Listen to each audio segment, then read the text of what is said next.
aku Anggia Nunazma dari Akuntansi Sektor Publik Angkatan 2020. Saya Fatur Ahadian dari Akuntansi Sektor Publik Universitas Padjadjaran Angkatan 2020. Halo, aku Rifki dari Akuntansi Sektor Publik Angkatan 2020. Kami dari kelompok 3 akan memaparkan hasil kerja kelompok kami mengenai rencana penanganan risiko pada Dirjen Cipta Karya PUPR. Oke, langsung saja kita mulai. Untuk resiko yang pertama yaitu mengenai keterlambatan pemanfaatan dana pinjaman dan hibah luar negeri atau PHLN. Untuk opsi mitigasi pada resiko ini adalah mengurangi kemungkinan resiko terjadi. Lalu untuk rencana aksi mitigasi risikonya, yang pertama adalah menyusun petunjuk teknis penyiapan pelaksanaan dana PHLN. Kemudian yang kedua, membuat mekanisme kerja antar subdit di Direktorat Keterpaduan Infrastruktur Permukiman atau DITKIP terkait dengan pemanfaatan PHLN. Kemudian yang ketiga adalah pembuatan sistem informasi PHLN. Dan yang terakhir adalah mengenai pemantauan melalui sistem informasi dan pelaporan kepada pimpinan. Lalu untuk outputnya adalah pencairan dan pemanfaatan dana PHLN dapat lebih cepat dilaksanakan sesuai dengan jadwal yang telah ditetapkan. Dan untuk targetnya, dana PHLN dicairkan maksimal 2 bulan sebelum proyek dilaksanakan dengan tingkat realisasi anggaran minimal 98%. Nah, untuk kendalanya yaitu sulitnya birokrasi dalam pencairan dana PHLN. Kemudian sumber daya yang dibutuhkan pertama adalah sistem informasi PHLN, yang kedua adalah unit pencairan dan pemanfaatan dana PHLN, dan yang ketiga adalah anggaran pembuatan sistem informasi PHLN.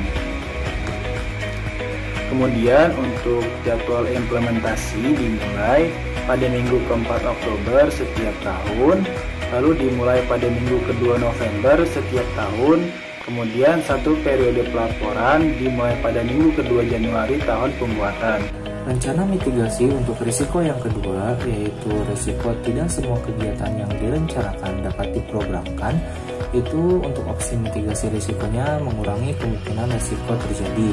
Untuk rencana aksi mitigasinya, yang pertama ada tersedianya kriteria perencanaan setiap program dan kegiatan, lalu penyusunan kebutuhan pegawai melalui peta jabatan dan mengikutsertakan pegawai terkait untuk mengikuti diklat penyusunan anggaran. Yang ketiga, integrasi data dalam data warehouse untuk kegiatan atau rencana tertentu. Lalu yang terakhir ada penyempurnaan laporan hasil evaluasi kinerja dalam LAKIP untuk menjadi rekomendasi anggaran di periode berikutnya. Lalu untuk outputnya nanti diharapkan seluruh kebutuhan untuk setiap kegiatan, khususnya kegiatan-kegiatan prioritas, dapat diajukan dalam bentuk program di dalam penganggaran tahunan. Untuk target secara kuantitatifnya yaitu 100% kegiatan dapat diterjemahkan ke dalam bentuk program kerja untuk diajukan dalam penganggaran. Untuk kendalanya nantinya dalam mitigasi ini ditakutkan kegiatan sederhana non prioritas umumnya itu akan mengalami kesulitan saat penyetujuan dan pengesahan APBN oleh Dewan atau DPR. Nah, untuk sumber daya yang dibutuhkan itu ada sistem informasi penyusunan anggaran, lalu untuk SDM-nya ada Dewan Penyusunan Anggaran, program dan kegiatan, serta seluruh unit yang terkait khususnya dalam pengajuan anggaran. Untuk jadwal implementasinya, untuk yang aksi pertama minggu kedua bulan Juni setiap tahun, untuk rencana yang kedua minggu ke-4 Juli setiap tahun, untuk yang ketiga setiap bulan pada setiap tahun periode pelaporan, lalu yang terakhir rencana aksinya dilaksanakan pada minggu kedua bulan Februari setiap tahun. Untuk penanggung jawabnya ada Direktorat PKP, ada unit BPB, ada unit PSA PAM, ada PPLP, PPS-PPOP, Direktorat KIP, dan juga Pemda setempat, khususnya pada Pemda yang menjadi penyelenggara kegiatan tersebut. Untuk rencana mitigasi pada risiko yang ketiga, yaitu risiko anggaran tidak tersedia untuk program prioritas bidang pengembangan sistem penyediaan air dan pengembangan penyehatan lingkungan pemukiman. Itu untuk opsi mitigasi risikonya, yaitu mengurangi kemungkinan risiko terjadi. Nah, untuk aksinya yang pertama, melakukan penyusunan anggaran program sesuai jadwal yang telah ditetapkan, lalu melakukan survei kebutuhan dan biaya pemenuhan untuk setiap program hingga unit terkecil. Lalu untuk aksi yang terakhir, yaitu melakukan simulasi penganggaran sebelum diajukan secara resmi ke dalam APBN. Nah, nantinya outputnya diharapkan seluruh kebutuhan pada setiap program dapat terdeteksi dengan baik secara rinci untuk menghindari kekurangan maupun tidak tersedianya anggaran program prioritas. Nah, untuk target secara kualitatif, yaitu yang pertama 100% program prioritas dapat diajukan dan disetujui anggarannya.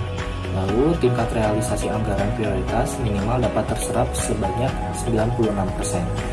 Untuk kendala pada mitigasi risiko ini, adanya keterbatasan waktu dan juga SDM untuk melakukan perhitungan anggaran serinci mungkin setiap tahunnya, ditambah dengan kebiasaan entitas pemerintah untuk menggunakan dan menambah sedikit anggaran tahun lalu untuk dijadikan basis anggaran tahun berjalan tanpa melihat program yang akan dilaksanakan.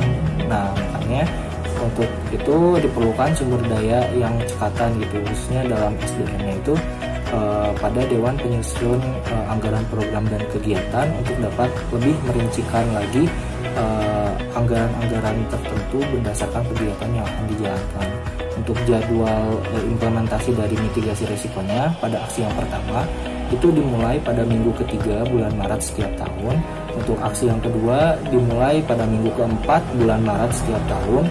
Untuk aksi yang terakhir dimulai pada minggu kedua bulan Mei setiap tahun.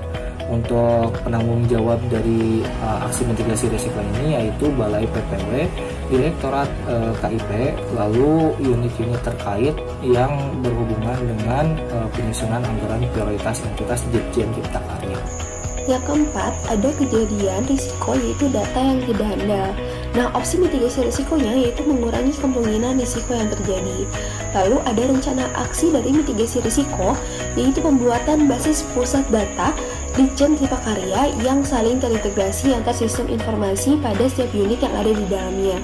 Lalu outputnya itu apa sih? Yaitu tersedianya pusat data Ditjen Cipta Karya yang terintegrasi pada setiap sistem informasi yang dimiliki oleh unit yang ada di dalamnya agar dapat menyajikan data yang real time dan juga secara akurat. Lalu ada target yaitu satu set software dan juga hardware yang menunjang tersedianya pusat data dan juga dapat beroperasi dengan baik. Lalu kendalanya itu apa sih? Ada biaya pengembangan dan juga pengujian sistem yang besar. Lalu serta proses pembuatan yang rumit dan juga membutuhkan waktu yang lama. Sumber daya yang dibutuhkan itu ada dua, yaitu ada tim IT dan juga pengembangan sistem basis pusat data dan juga ada anggaran pembuatan basis pusat data Ditjen Cipta Karya.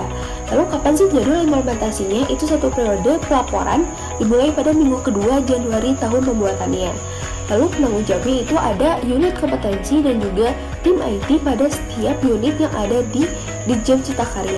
Lalu kejadian risiko yang kelima itu ada tingkat kompetensi SDM dalam mendukung DIT KIP belum sesuai dengan kebutuhan.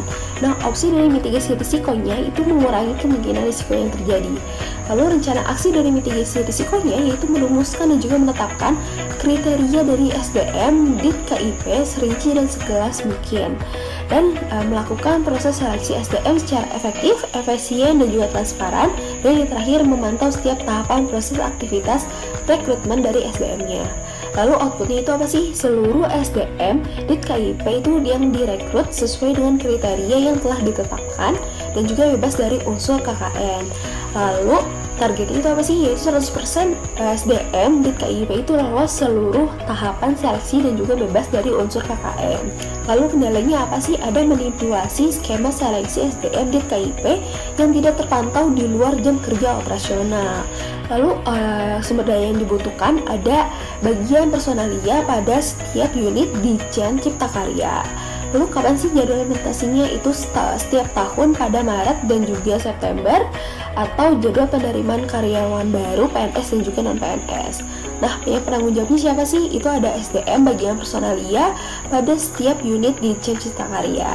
Mungkin segitu aja pemaparan dari kelompok 3. Sekian, terima kasih.